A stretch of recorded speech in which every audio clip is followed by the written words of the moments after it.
ভারতবর্ষ স্বাধীন হওয়ার পিছনে নাকি মুসলিমদের বিশাল অবদান ছিল, কিন্তু আশফাকুল্লাহ মহাশয়ের নাম ছাড়া আর কিন্তু কোনো মুসলিমের নাম পাওয়া যায়নি। তিনি দেশের জন্য জীবন বলিদান দিয়েছিলেন।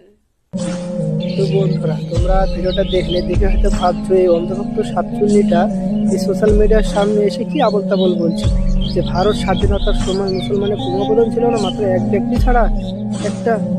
এটা দেখে তোমরা হয়তো আশ্চর্য হচ্ছে, কিন্তু আশ্চর্য হওয়ার কিছু নেই, কারণ এর হচ্ছে জন্মগত স্বভাব। এই গোবর আর মুখ খাওয়া বেশি হয়ে গেছে, তাই সোশ্যাল মিডিয়ায় এসে উল্টাপাল্টা বকছে। একে আমি বলতে চাই, গুগলে সার্চ করে দেখবে যে 60,000 উপরেও মুসলমানের অবদান আছে ভারত স্বাধীনতার সময়। তার মধ্যে অন্ধভক্তদেরকে খুঁজেও পাওয়া যায় না, ঠিক আছে। আর এই অন্ধভক্তরা কী করতে জানো, ব্রিটিশ সরকারদের সব পাচেট, আর সেই পাচাটা থেকে এই মুসলমানরাই স্বাধীন করেছে এই দেশকে, ভারতকে।